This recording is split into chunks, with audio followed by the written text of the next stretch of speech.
Olá, hoje nós vamos conversar a respeito do tema Gestão Contemporânea, Sistemas, Escolas e Projetos.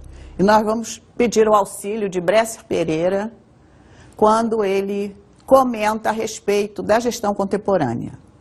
Diz ele que a gestão contemporânea começou a tomar forma do final da Segunda Guerra Mundial. E no Brasil, mais especificamente, em 1970. Mas ela só se concretiza no Brasil em 1980 com a administração pública gerencial. E essa administração pública gerencial apresenta 3 pressupostos básicos: a descentralização administrativa, a fluidez hierárquica e o atendimento ao cidadão. O que a gente percebe é que os 3 pressupostos básicos, eles estão interligados. Quando a gente fala em descentralização administrativa, a gente já divide a tomada de decisão. Não é mais a decisão centralizada, a decisão é compartilhada com outros profissionais. Então, o gestor não é mais unicamente o detentor do poder. Ele divide com alguém a tomada de decisões. Havendo a tomada de decisões compartilhada, naturalmente acontece a fluidez hierárquica. O que é a fluidez hierárquica? Não é mais aquela forma de organogramas tipo piramidal. O gestor está acima e todos os outros abaixo. É muito mais um organograma em círculos concêntricos, demonstrando que todos compartilham da decisão, que existe um compartilhamento de ideias, uma tomada de decisões conjuntas. A fluidez hierárquica tem a ver e é consequência natural da descentralização administrativa. E na medida que você divide, enquanto gestor, a tomada de decisões com os seus liderados, naturalmente você está ouvindo mais as pessoas com as quais você atua e, naturalmente, você vai atender muito mais efetivamente às necessidades desses profissionais. Eu queria registrar alguma coisa bastante pertinente relativa à fluidez hierárquica. Hoje em dia, se usa muito na administração a expressão hierarquia reverencial. O que quer dizer isso? Quer dizer que eu reverencio o conhecimento das pessoas com as quais eu compartilho a gestão da minha administração. O que é hierarquia reverencial? Vou dar um exemplo. A minha organização, a organização da qual eu sou o líder, ela precisa economizar combustível. É uma forma de diminuir os gastos da organização em que eu sou o líder. Eu não devo, dentro da concepção atual de gestão contemporânea, eu não devo decidir essa questão sozinha. Eu preciso compartilhar essa decisão com as pessoas que realmente entendem do assunto. E quem são eles? São os motoristas da empresa. São os motoristas que sabem os trajetos que a empresa faz todo dia. São os motoristas que sabem efetivamente quanto o seu carro, pelo menos o carro que está sob a sua responsabilidade, vai gastar de combustível. Então, eu preciso conversar com os motoristas para tomar a melhor decisão em relação à economia de combustível. Isto é hierarquia reverencial. Eu estou reverenciando o conhecimento dos motoristas que trabalham comigo. Nesse momento, eu realmente estou ouvindo as pessoas que entendem do assunto, estou compartilhando as decisões, na medida em que eu estou ouvindo as pessoas que entendem deste tema, eu vou tomar as melhores decisões E, além disso, estou valorizando estes profissionais e mostrando a importância do trabalho deles para o sucesso do trabalho da empresa como um todo. Então, várias ações importantes inerentes à gestão contemporânea estão contempladas nesta postura. Precisamos investir em cada profissional, saber ouvir e tomar as melhores decisões ouvindo especificamente aqueles que realizam o trabalho no nosso cotidiano, no trabalho cotidiano da nossa organização.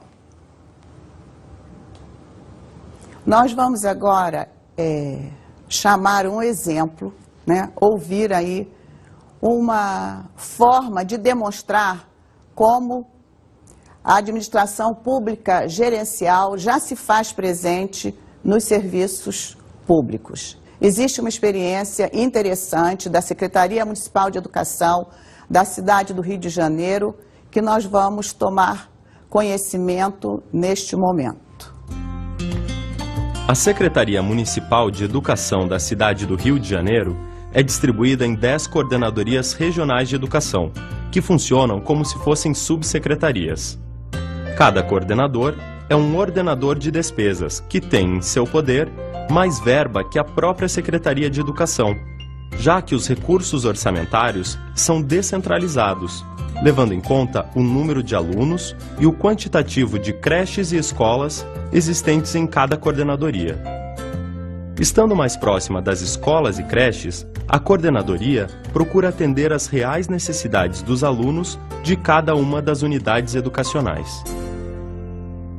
O que a gente percebe neste exemplo é que as coordenadorias têm um poder de decisão igual ao da secretária e tem um orçamento maior, inclusive, do que a secretária municipal de educação, na medida em que o orçamento da educação é distribuído pelas 10 coordenadorias, levando em conta o número de alunos, o número de escolas e de creches.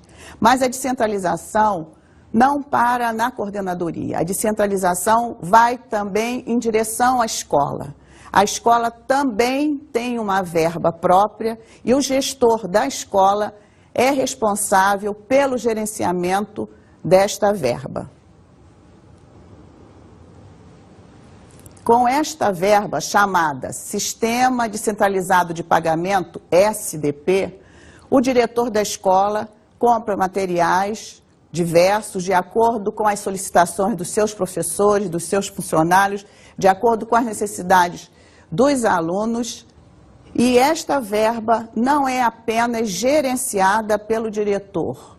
Existe o Conselho Escola-Comunidade, que é formado pelos diferentes segmentos da comunidade escolar, é o professor, é o aluno, é o pai, é o funcionário, que administram, junto com o diretor da escola, esta verba. Eles, em conjunto, decidem qual a melhor forma de aplicação. E, além disso, eles também controlam e fiscalizam os gastos do diretor. Neste exemplo, a gente vê a concretude dos pressupostos sinalizados por Bresci Pereira. Existe a descentralização administrativa na medida que a Secretaria de Educação coloca nas coordenadorias e nas escolas e nas creches verba descentralizada. Ao mesmo tempo, a tomada de decisões não é mais apenas do secretário de Educação. O secretário de Educação disponibiliza as verbas e tanto a coordenadoria como as escolas e as creches têm poder de decisão e autonomia para gerenciar essas verbas. E na medida que existe essa descentralização, o cidadão também está sendo atendido. Está lá na ponta essas verbas e eles têm, através do Conselho Escola-Comunidade, poder de decisão para ver qual a melhor forma de alocação desses recursos para que realmente a educação, a aprendizagem dos alunos seja realmente exitosa e que todos os alunos realmente consigam aprender. Os papéis da administração, da supervisão e da orientação no plano pedagógico. Se nós agora nos reportarmos à instituição escola, nós vamos perceber que na escola já existe a descentralização administrativa, a fluidez hierárquica e o atendimento ao cidadão. Quando a gente coloca a equipe gestora da escola, que se constitui do diretor, do supervisor e do orientador educacional, a gente percebe nessa equipe gestora já o compartilhamento das decisões.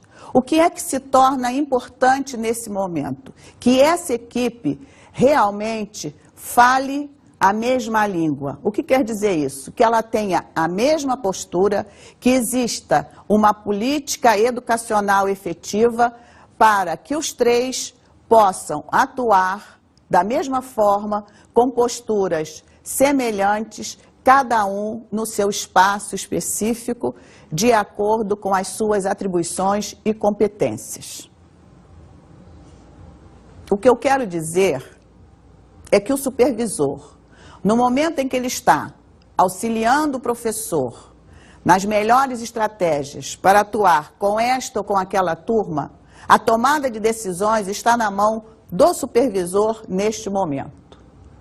Da mesma forma, no momento em que o orientador atende ao aluno, à sua família, e escolhe qual é o melhor caminho para que esse aluno se adeque ou se adapte à instituição, nesse momento a orientação é quem vai tomar as melhores decisões e está na mão do orientador a responsabilidade da tomada ou das melhores decisões a serem tomadas em relação à situação.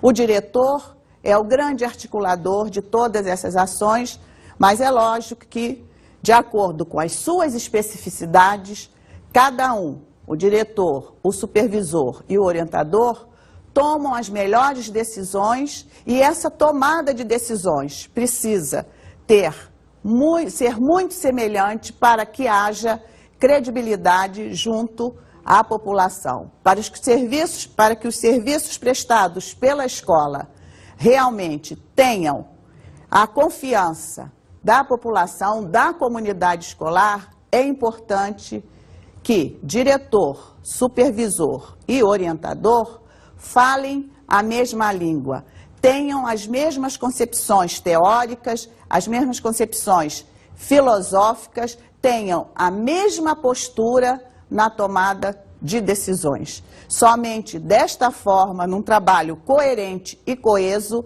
é que realmente a comunidade acreditará no trabalho da escola e a escola poderá ter sucesso e ser respeitada por toda a comunidade escolar. O papel da administração. Com o avanço da administração pública gerencial, hoje em dia, nós nem utilizamos muito mais a palavra o administrador da escola. Se usa muito mais o gestor da escola, a gestão da escola. Porque, na verdade, o diretor da escola não é mais apenas responsável pelas funções burocráticas e pela parte documental da escola. Se a atividade fim da escola são as ações pedagógicas, como gestor maior da escola pode se distanciar das questões pedagógicas. As questões pedagógicas se constituem na atividade fim da escola.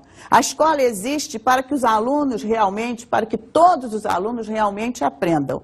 Então, como diretor, como grande líder, pode ficar distante das questões pedagógicas. Então, o diretor também é supervisor, embora o supervisor tenha a sua especificidade, mas o diretor também é um supervisor em potencial.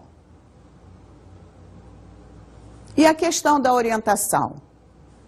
O gestor maior da escola, o diretor da escola, também tem uma função de orientação, na medida em que ele articula as ações, na medida em que procura trabalhar com as diferenças e com os diferentes saberes da comunidade escolar, como articular essas ações, como trabalhar a relação desses diferentes segmentos. Então, o trabalho do diretor da escola também é um trabalho de orientação, na medida em que trabalha as relações interpessoais. Então, podemos dizer que o diretor da escola, o gestor da escola é, ao mesmo tempo, administrador, supervisor e orientador. Essa macrofunção, se podemos chamar assim, faz com que o gestor tenha uma responsabilidade muito grande no sucesso do trabalho da escola, da qual ele é o maior responsável. Vamos ver agora a definição do gestor eficaz. As mudanças estruturais na organização são produzidas mais pelo empenho do gestor do que pela sua personalidade. Gestores eficazes solucionam problemas e articulam os saberes e competências dos membros da equipe em situações específicas para gerar as modificações necessárias. Nessa definição, nós percebemos que o diferencial de qualidade da escola está na figura do gestor, na figura do seu diretor. É o diretor que vai fazer a diferença, vai fazer com que a escola caminhe efetivamente, com êxito, para a aprendizagem de todos os seus alunos. E não é à toa que a sabedoria popular diz que a escola tem a cara do diretor. Então, o diretor é realmente esse diferencial de qualidade na gestão da escola. Por isso, ele é o gestor, ele é o grande líder da instituição. O papel da orientação. Enquanto o diretor trabalha a concepção macro da instituição, enquanto o supervisor se dedica mais especificamente ao professor, cabe ao orientador costurar as relações professor, aluno e família. Esta é a competência do orientador.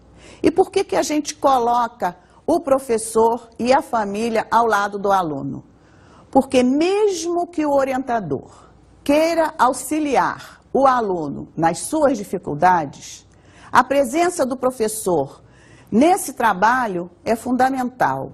A presença da família também é tão fundamental quanto a figura do professor. Então, se o supervisor trabalhar especificamente somente com o aluno, como é que se vai dar o sucesso do trabalho do orientador na medida em que esse aluno não vai ficar permanentemente em contato apenas com o orientador? Ele volta para a sala de aula, onde ele vai ter a atuação, a relação estabelecida entre ele e o professor. Então, o professor também precisa auxiliar o orientador na tomada de decisões. Por outro lado, o aluno também vai para casa. Então, é importante que a família também esteja presente nessa discussão e o orientador tem, então, a responsabilidade de conversar, de dialogar com o aluno, mas também com o professor e também com a família. E esses três componentes juntos é que podem realmente fazer com que o orientador tome as melhores decisões em relação às dificuldades apresentadas pelo aluno. Então, mais uma vez, a gestão compartilhada, a tomada de decisões coletivas se faz presente no cotidiano escolar. Vamos ver o que diz a professora Heloísa Luque a respeito da importância do professor nessa construção dialógica permanente professor-aluno. A importância do professor, a figura do professor é fundamental para que os alunos realmente encontrem sucesso na sua vida escolar. Da qualidade do relacionamento interpessoal professor-aluno, de responsabilidade do primeiro, depende, entre outras coisas, o ajustamento emocional do aluno na sala de aula e na escola. Vamos ver agora um pequeno trecho do filme Mentes Perigosas para complementar um pouco o que a gente está conversando a respeito da participação da família. Está muy bonita. Está muy bonita. Gracias.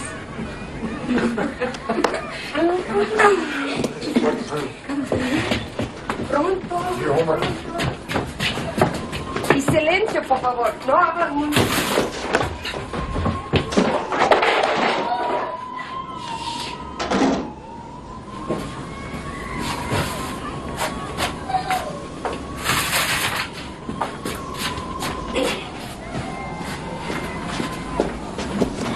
You have a lovely family, Mrs. Sanchero. Thank you.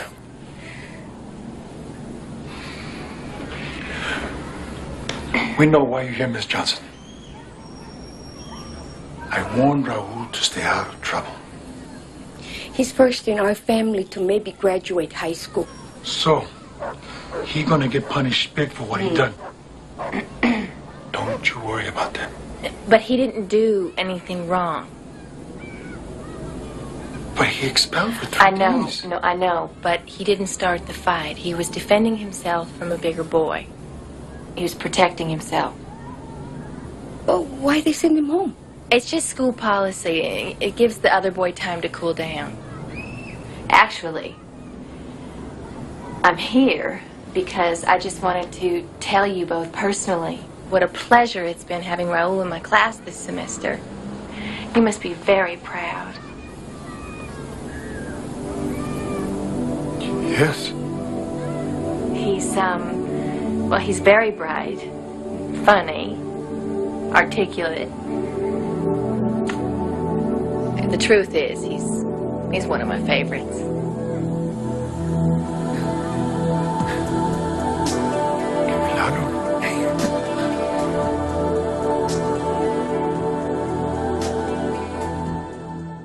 A gente pode perceber, nesse trecho do filme, a importância da família no cotidiano da escola. A professora chama, né, os familiares para uma conversa. Então, fica claro, tanto nas considerações da professora Heloísa Luque, falando da importância do professor nas decisões tomadas pelo orientador. No filme Mentes Perigosas, em contrapartida, a gente vê a presença da família para que realmente a escola tome as melhores decisões em relação ao aluno. Fica claro, portanto, através desses dois exemplos, a importância da inter-relação entre o orientador, o aluno, o professor e a família. Todos preocupados e envolvidos para que o aluno realmente trilhe a sua vida escolar com sucesso. O papel da supervisão. O supervisor tem como competência básica a questão do suporte ao professor. O professor precisa do apoio constante do supervisor. O supervisor precisa deixar o professor tranquilo, porque na hora que o professor precisar de uma ajuda efetiva em relação às melhores estratégias para melhorar o desempenho deste ou daquele aluno, desta ou daquela turma, ele vai precisar ter uma retaguarda. E essa retaguarda é na figura do supervisor que ele vai encontrar. Então, cabe ao supervisor estar permanentemente junto ao professor, buscando caminhos, orientando, oferecendo cursos de capacitação, fazendo momentos de consultoria, mostrando e disponibilizando para o professor gráficos com o desempenho da turma, com o desempenho deste ou daquele aluno, sinalizando através desses gráficos quais os melhores caminhos a serem percorridos pelo professor.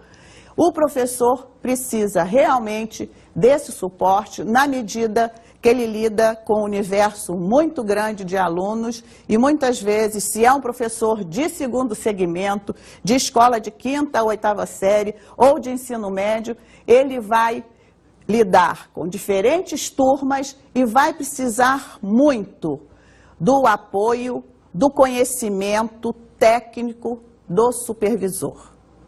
Vamos ver agora o que diz a professora Heloísa Luque, o que diz a professora Heloísa Luque a respeito da função do professor, mesmo tendo ele o suporte do supervisor.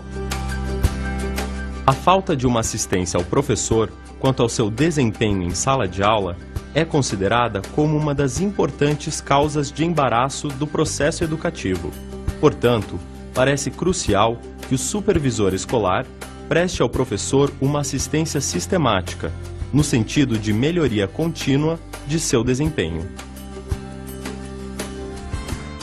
Gestão de projetos versus gestão educacional.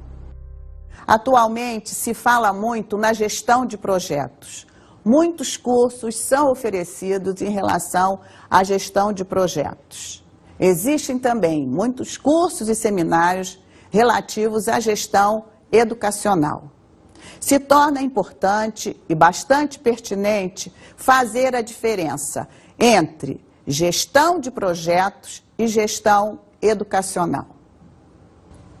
O primeiro diferencial é que a gestão de projetos, ou o gestor de projetos, ele cuida especificamente de um projeto. Ele é responsável pela elaboração, pela execução, pela avaliação desse projeto. Enquanto gestor educacional, ele é responsável por um projeto, sim, mas é o projeto da organização como um todo. É o projeto do coletivo da escola. Então, não é um projeto específico, é o projeto da escola, é o projeto da organização no seu sentido macro. O gestor educacional, ele participa e não elabora sozinho o projeto da escola. Esse projeto tem e vai configurar a identidade da escola. Então, a gestão de projetos se direciona a um projeto específico. A gestão educacional discute a questão da identidade da organização. Então, este é o primeiro diferencial entre gestão de projetos e gestão educacional. O que nós percebemos nesse diferencial maior entre gestão de projetos e gestão educacional é que o gestor, sendo responsável pela organização da escola como um todo, pelo projeto da escola da qual ele é responsável, a gente vai perceber que a tomada de decisões do gestor educacional não é individualizada. Ele reparte com o supervisor e o orientador a gestão desse projeto. Cada um, dentro da sua especificidade, vai contribuir para que esse projeto seja concretizado no universo escolar. Além disso, enquanto o gestor de projetos é responsável pela execução, pela elaboração, basicamente sozinho, o gestor educacional, ao construir o seu projeto, ele busca a participação de todos os componentes, de todas as pessoas, de todos os segmentos que constituem a comunidade escolar. Então, no projeto da escola, na gestão educacional, estão envolvidos não apenas a equipe gestora da escola, o administrador, que é o diretor, o supervisor e o orientador, mas também está envolvido nesse projeto de escola todos os segmentos, seja o professor, seja o aluno, seja o pai, seja o funcionário. Então, existe um diferencial bastante significativo entre gestão de projetos e gestão educacional. E, basicamente, a essência do fazer educativo é bastante diferente do fazer do gestor de projetos. Por quê? Porque a escola trabalha em direção à formação ou é co-participante da formação dos futuros cidadãos.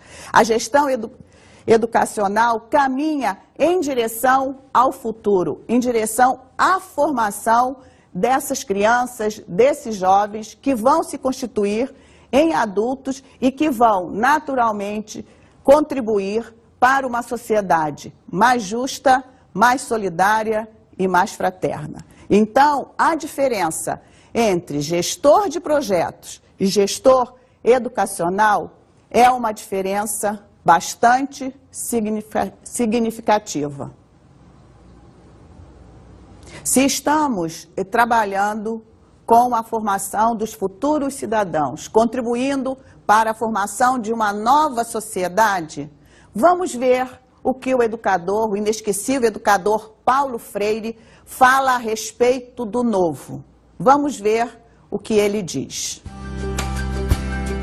Uma das qualidades mais importantes do homem novo e da mulher nova é a certeza que tem de que não podem parar de caminhar e a certeza de que cedo o novo fica velho se não se renova.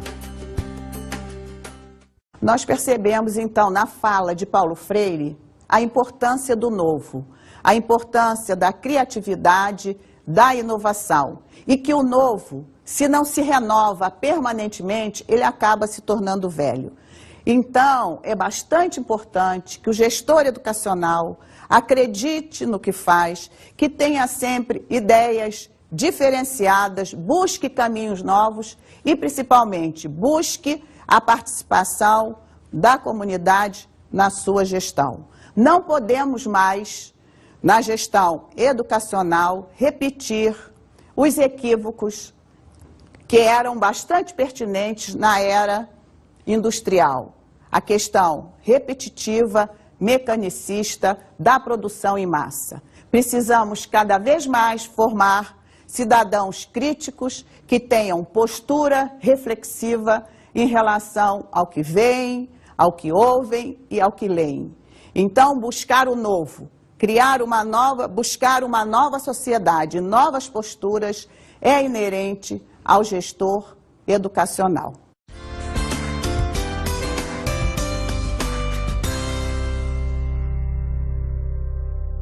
Para complementar a nossa conversa de hoje, eu vou deixar com vocês a sugestão de 2 livros. O primeiro, da professora Heloísa Luque, que eu citei bastante na aula, que se intitula Ação Integrada, Administração, Supervisão e Orientação Educacional.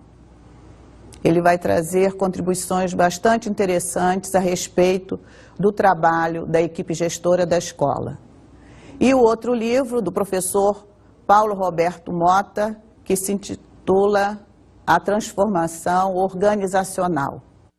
Nesse livro, ele trata da questão do ponto de vista da gestão contemporânea, mas não especificamente da educação.